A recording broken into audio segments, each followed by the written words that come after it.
Hi friends, welcome to Thirani special channel. இன்றைக்கி ஒரு lunch menu தான் பார்க்க போகிறோம். எங்கள் வீட்டுக்கு கெஸ்ட்டு வரேன்னு சொல்லியிருக்காங்க. ஸோ அதுக்காக நான் ப்ரிப்பேர் பண்ணிகிட்ருக்கேன். இப்போ நான் வந்து இறால் தொக்கு தான் ரெடி பண்ணிகிட்ருக்கேன். எனக்கு இறால் கொஞ்சம் குட்டி குட்டியாக கிடச்சிச்சு, கொஞ்சம் பெரிய இறாலாக கிடைக்கல. ஸோ அதை க்ளீன் பண்ணிவிட்டு அதை தொக்கு பண்ணிகிட்ருக்கேன். இன்றைக்கி என்ன மெனு அப்படின்னு பார்த்திங்கன்னா, சாப்பாட்டுக்கு ஃபிஷ் குழம்பு, இறால் வறுவல், மீன் வறுவல், ரைத்தா. அடுத்து நமக்கு ஸ்வீட்டுக்கு என்ன பண்ணலான்னு யோசிக்கும்போது கொஞ்சம் கேசரி பண்ணி வச்சுருந்தேன். அப்புறம் எக்கு ஸ்லைஸ் பண்ணி பெப்பர் சீரா போட்டு வச்சுருந்தேன். இதெல்லாம் நான் ரெடி பண்ணிகிட்ருக்கேன்.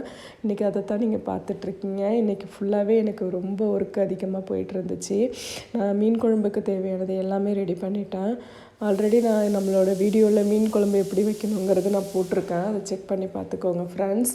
இப்போ பாருங்கள், நான் மீன் குழம்பு ரெடி பண்ணிகிட்ருக்கேன். அதுக்கப்புறம் இறால் தொக்கு ரெடி பண்ணிகிட்ருக்கேன். நமக்கு நான்வெஜ் செய்கிறதுங்கிறது கொஞ்சம் ரொம்ப ஈஸி தான் வெஜிடேரியனை விட. ஏன்னா நம்ம வெஜிடேரியனுக்கு நிறைய வெஜிடபிள்ஸ்லாம் கட் பண்ணி போடணும். பட் ஆனால் நான்வெஜ்ஜு செய்யும்போது நம்ம மீன் குழம்போ இறால் வறுவலோ செய்யும்போது வெஜிடபிள்ஸ் அவ்வளோ கட் பண்ண வேண்டிய தேவையில்லை. ஜஸ்ட்டு ஆனியன், டொமேட்டோ இது மட்டும் கட் பண்ணாலே போதும். அதுதான் நமக்கு மெயின் இன்க்ரீடியன்ஸாகவே இருக்கும். ஸோ அதனால் நான் வந்து ரெடி பண்ணிகிட்ருக்கேன். குயிக்காக ரெடி பண்ணி வைக்கணுமே, ஏன்னா டைம் ஆகிடுச்சி. கெஸ்ட் வந்துட்டாங்க அப்படின்னா நம்மளால் சாப்பாடு டைமுக்கு கொடுக்கணும் அப்படின்னு சொல்லிட்டு நான் ஃபாஸ்ட்டாக ரெடி பண்ணிகிட்ருக்கேன். இதுதான் என்னோடய கிச்சன். இங்கே பாருங்கள், இப்போ உப்பு ஆட் பண்ணிகிட்ருக்கேன். இறால் தொக்கு நல்லாவே வந்துருந்துச்சு. இதோட அவுட்புட் நான் உங்களுக்கு காமிக்கிறேன். இப்போ பாருங்கள், மீன் வறுவலும் சூப்பராக இருந்துச்சு. நான் பேட்சாக போட்டு பொரித்து எடுத்துகிட்ருக்கேன். மீன் வறுவல் பொறுத்த வரைக்கும் நம்ம வந்து ஸ்லோ ஃப்ளேம்லேயே வச்சு நம்ம மீன் வறுக்கணும். ஃபாஸ்ட் ஃப்ளேமில் வச்சோம் அப்படின்னா ரொம்ப கரிஞ்சிரும். இந்த மீன் என்ன மீன் அப்படின்னு பார்த்தீங்கன்னா, கண்ணாடி பாறை, அப்புறம் பொடி கொஞ்சம் இருந்துச்சு. அது குட்டி குட்டியாக இருந்துச்சு. ஸோ அதை நான் ஃப்ரை பண்ணலை, மீன் குழம்புல போட்டுட்டேன். இது வந்து கொஞ்சம் பெரிய பீஸாக இருந்துச்சு. ஸோ அதனால் அதை மட்டுமே நம்ம ஃப்ரை பண்ணி வச்சிடலாம் அப்படின்னு சொல்லிட்டு ஃப்ரை பண்ணிகிட்ருக்கேன். இது ஃபஸ்ட்டு பேட்ச் எடுத்து வச்சுட்டேன். நெக்ஸ்ட்டு பேட்ச் நம்ம அதை எடுத்து போட்டு பொரித்து வைக்கலான்னு சொல்லிட்டு ரெடி பண்ணிகிட்ருக்கேன். இன்றைக்கி கொஞ்சம் கிளம்ஸியாக தான் இருந்துச்சு நம்ம கிச்சன். ஏன்னா ஃபாஸ்ட்டாக செய்யணும் அப்படின்னு சொல்லிட்டு என்னோடய பர்னர் 3 பர்னர். ஸோ அதனால் 3மே நம்ம ஸ்டார்ட் பண்ணி விட்டுட்டோம் அப்படின்னா ஃபாஸ்ட்டாக செஞ்சு முடிச்சிடலாம் அப்படின்னு சொல்லிட்டு 3மே நான் ஸ்டார்ட் பண்ணி விட்டுட்டேன். உங்கள் வீட்டில் இந்த மாதிரி கெஸ்ட்டு வந்தால் எப்படியெல்லாம் இருக்கும் அப்படிங்கிறத எனக்கு கமெண்ட் பாக்ஸில் கமெண்ட் பண்ணுங்கள். இப்போ பாருங்கள், நமக்கு மீன் குழம்பும் நல்லா கொதித்து வந்துட்டுருக்கு. இதில் வந்து மீன் குழம்புல நான் எல்லாமே ஆட் பண்ணிட்டேன். லாஸ்ட்டாக தான் தேங்காய் விட்டு அதையும் நம்ம நல்லா எடுத்து வச்சிடலாம். இப்போ செகண்ட் பேட்ச் மீன் பொரிச்சிட்ருக்கேன். இப்போ பாருங்கள், செகண்ட் பேட்ச் மீன் வந்து நமக்கு ரெடி ஆகிடுச்சு. ஆல்ரெடி நம்ம வந்து இதில் மீனுக்கு தேவையான எல்லா இன்க்ரீடியன்ஸையும் போட்டு, அதாவது மசாலா ஐட்டங்கள், மிளகாத்தூள், தனியாத்தூள் எல்லாமே.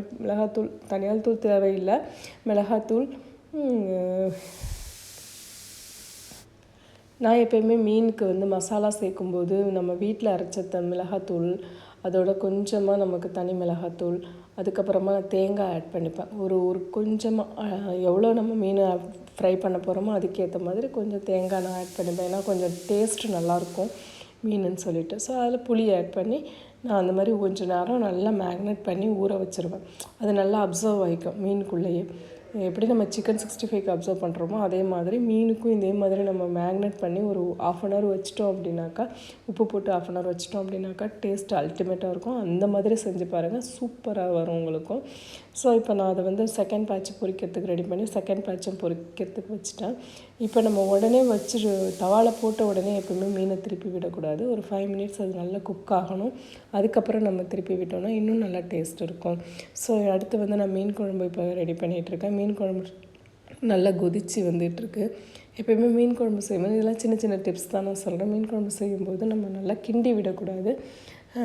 லைட்டாக நம்ம இது பண்ணணும். ஏன்னா மீனோ மாங்காய் போட்டோம் அப்படின்னா அது எல்லாமே நம்ம கரைஞ்சிரும். ஸோ அதனால் நம்ம ஸ்லைஸாக இப்போ தேங்காய் நான் அரைச்சி அதில் போடுறேன்.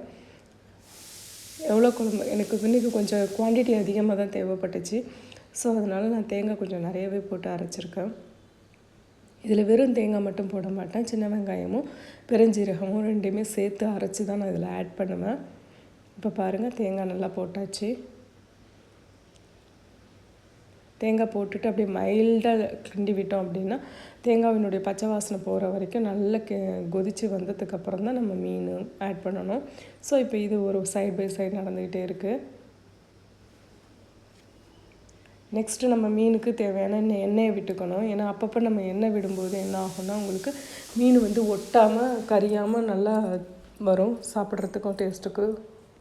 அப்பப்போ நம்ம ஆயில் விட்டுக்கிட்டே இருக்கணும் மீனுக்கு. ஏன்னா ரொம்ப விட வேண்டியதில்லை, உங்களுக்கு தேவையான அளவுக்கு நீங்கள் ஆயில் விட்டால் போதும். பட் ஆனால் மீன் வந்து நமக்கு அடிப்பிடிக்காமல் இருக்கிறதுக்காக நம்ம ஆயில் விட்டுட்டுருக்கலாம். இப்போ நான் வந்து இறால் தொக்கு கிண்டிகிட்ருக்கேன். அதை வந்து நம்ம கொஞ்சம் ரெடி பண்ணிடலாம் சீக்கிரமாக அப்படின்னு சொல்லிட்டு.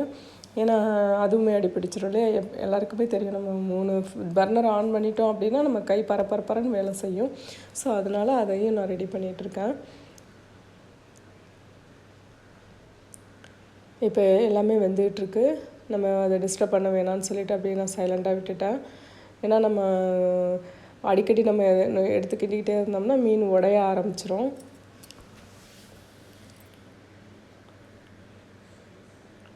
இப்போ பாருங்கள், எல்லாமே குக் ஆகிட்டுருக்கு.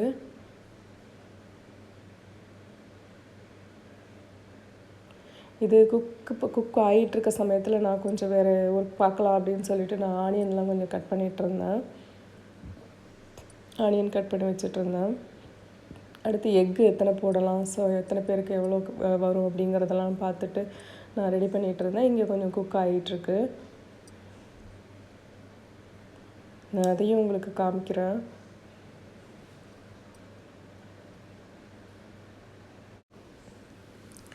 நெக்ஸ்ட்டு நம்ம என்னென்ன செய்யலாம் அப்படிங்கிறத ப்ரிப்பேர்டாக பிளான் பண்ணிக்கிட்டோம் அப்படின்னா நமக்கு ஈஸியாக நம்மளோட குக்கிங் வேலை முடிஞ்சிடும். எப்போயுமே நைட்டே நம்ம ப்ரிப்பேர் பண்ணிட்டோம் அப்படின்னாக்கா, இப்போ இன்றைக்கி என்ன சமைக்க போகிறோம் அப்படிங்கிறத முன்கூட்டியே அதுக்கு தேவையான இன்க்ரீடியன்ட்ஸ் என்னென்ன தேவைப்படும் அப்படிங்கிறத நைட்டே நம்ம ரெடி பண்ணி வச்சிட்டோம் அப்படின்னா நமக்கு ஈஸியாக எத்தனை பேர் வந்தாலும் நம்மளால் சமாளிக்க முடியும். நம்மளால் ஈஸியாகவும் உங்களுக்கு சாப்பாடு செஞ்சு சரி பண்ண முடியும். இது சின்ன சின்ன டிப்ஸு தான், இதை நீங்கள் ஃபாலோ பண்ணிக்கோங்க. இப்போ நைட்டே நமக்கு ஆனியன்லாம் நம்ம தோல் உரித்து நம்ம கொஞ்சம் டப்பாவில் போட்டு வச்சிட்டோம் அப்படின்னாக்கா ஈஸியாக காலைல எடுத்து நம்மளால் ஈஸியாக கட் பண்ணி சமைக்கிறதுக்கு ரெடி பண்ணிக்கலாம். இப்போ மீன் குழம்பு நல்லா வந்திருக்கு. மீன் குழம்பும் ரெடி ஆகிடுச்சி. தேங்க்யூ ஃப்ரெண்ட்ஸ் வாட்சிங் திஸ் சேனல்.